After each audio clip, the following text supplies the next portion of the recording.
The Senior Staff Association of Nigerian Universities, SSANU, says it will embark on a 7-day warning strike over alleged discrimination in payment of 4 months withheld salaries.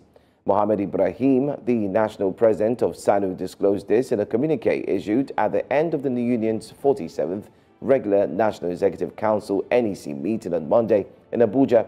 Stated that the 4 months withheld salaries arose from the nationwide strike action embarked upon by all unions in the public universities in the country. Well, according to him, NEC had frowned at the latest action of government, which excluded SSANU and other non-teaching university-based unions from the payment of the 4 months withheld salaries, thereby approving a 1-week warning strike in conjunction with sister unions in Joint Action Committee JAC of Non-Academic Staff Union of Universities NASU if the directive is not implemented. Now, joining us is Comrade Mohammed Ibrahim, the National President SSANU and the National Internal Auditor NLC. Good morning, Comrade. Thanks for joining us. Good morning. Thanks for having me. All right. Kindly, make this clear for us. When you say that SSANU has not been receiving its, salaries, that of course it was promised by the government, help us understand exactly what has gone on here. Well, thanks for this opportunity to talk to Nigerians on this platform.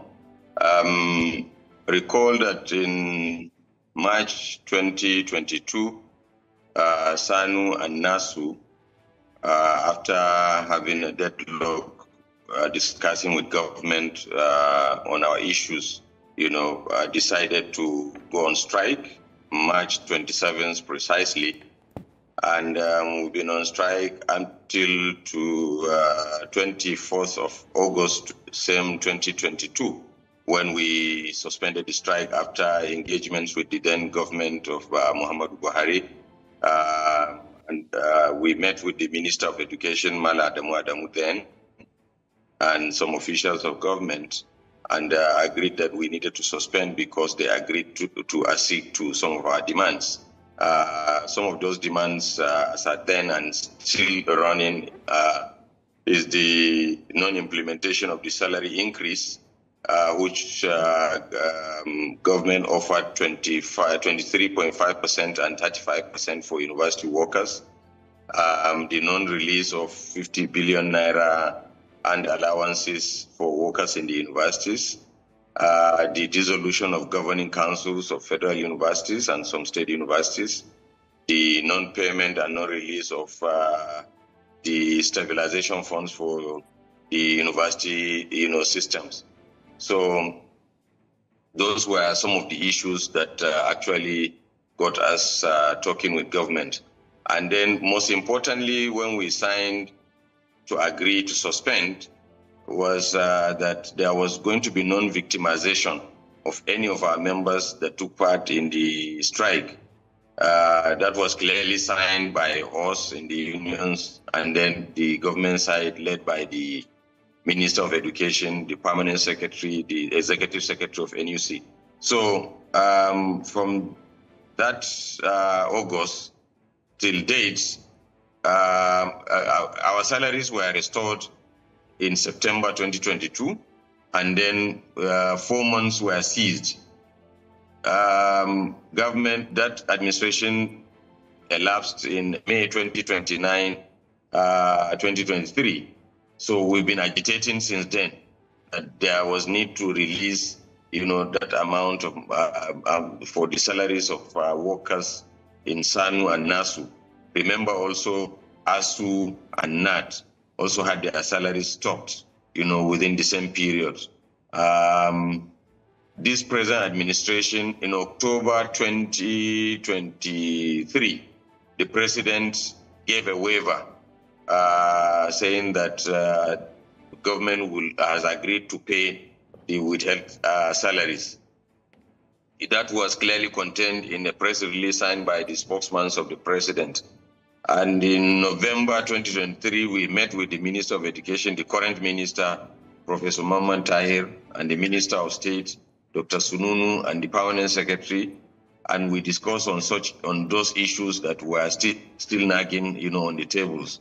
And part of it was also the release of the 4-month salaries. And they did confirm that the president, had approved for the repayment of the withheld salaries in November 2023. And till date, SSANU hasn't got those payments made. However, our colleagues in NASU got theirs paid 2 weeks ago. And we could not understand the rationale behind this divide and rule. And that was what led to the agitation and the protest letters we wrote to government. Specifically, we wrote the Chief of Staff to the President, Honorable Bajabiamila, and then the Minister of Education, drawing the attention to the injustice meted on our members. And we needed them to understand that there was an error of some sort. So no replies have been received since then. We had made personal contacts. They did assure us that it was an error, that it was going to be rectified. But we could not understand. This is the 3rd week. Nothing has been done. So we met at the level of different organs. NASU had their meeting. SSANU, we had our meeting, the National Executive Committee meeting in Akure, Thursday, Friday last week. And our members felt that we could no longer, take this for any reason. So we gave this ultimatum that if by Monday the 18th, nothing is done, we are going to shut down the system, as far as our members are concerned. Thank you so much for that detailed breakdown of how you've started and how it's going, especially looking at where you're coming from. It's been a long time. So help us understand, these salaries is just for 4 months, right? It's just 4 months, or it's more than 4 months, right? Yes. But in line with that, many have said that, would you rather get into a dialogue again as regards just shutting down just for 4 months? Well, it may sound just, but looking at the economic situation in the country, keeping someone away for a salary of a month is enough to bring down the roof. But we've been patient enough. And what is even intriguing and amazing and surprising is that the president of the country has given the approval, and that our colleagues in the academics were paid. And we are more in number. We are the ones populated by professionals. We are the ones oiling the engine, for the administration of the university. Remember that we are in bursary, we are in registry, we are in works, we are in fiscal planning, we are in security. We are in everything about the university apart from teaching.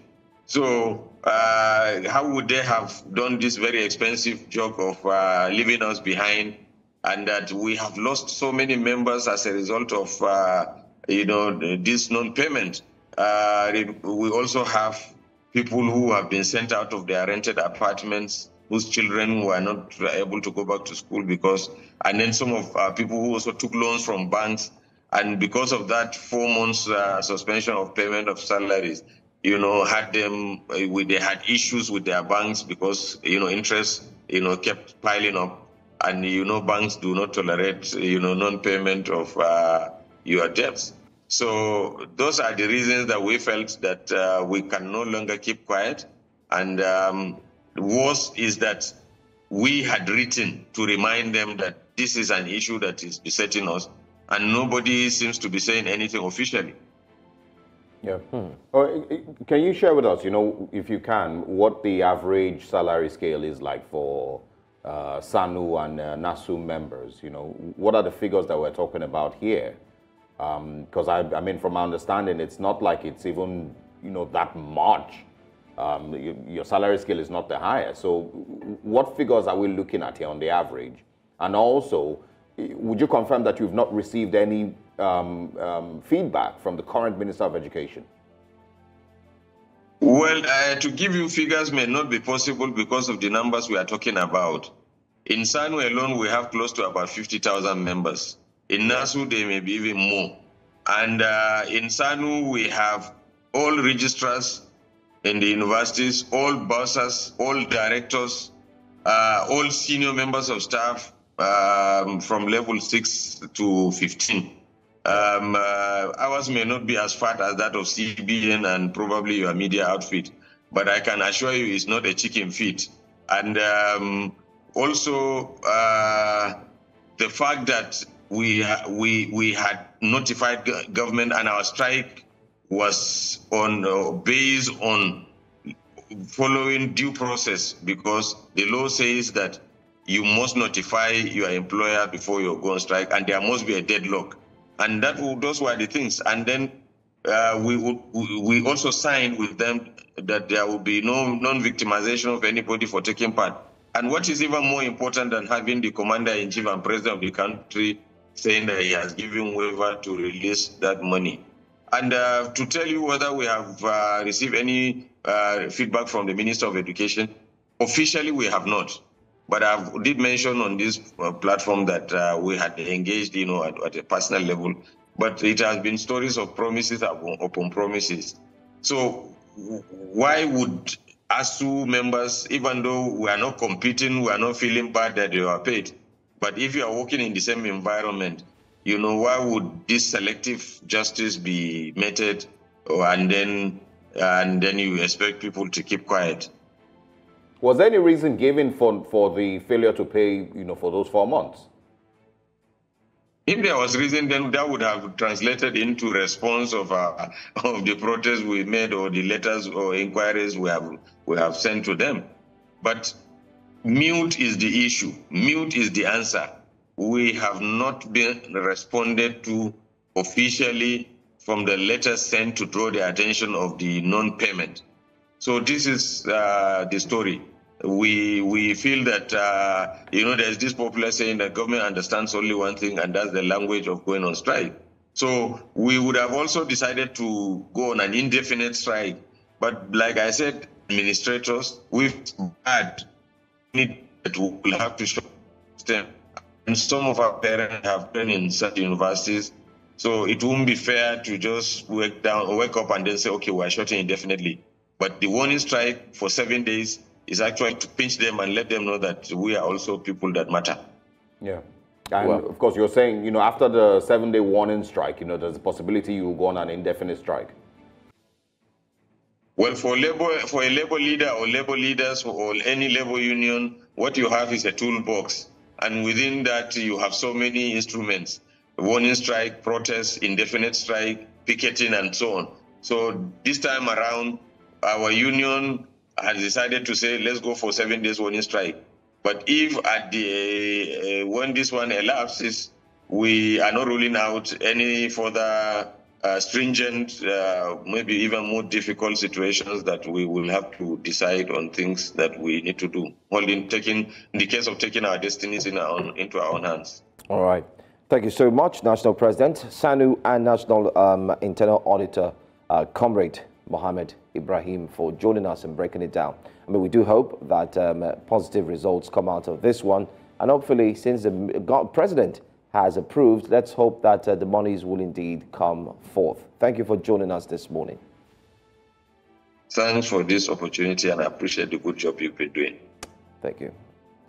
All right. So that conversation is one conversation that everyone is indeed talking about. And no doubt we do hope that something will be done very, very soon.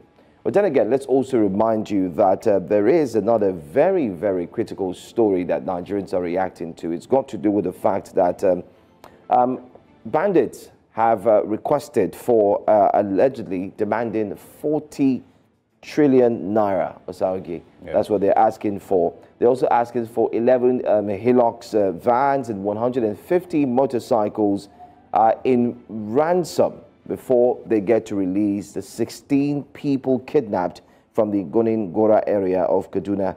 And that's what they said. So on February 28, 2024, recall, bandits indeed killed 2 residents of Anguwan Auta to Gora and kidnapped several others. Now that's not all. This also led to residents of the area on February 29 mounted a roadblock on the Kaduna-Abuja highway for hours to protest against the killing and, of course, the abduction. Yeah.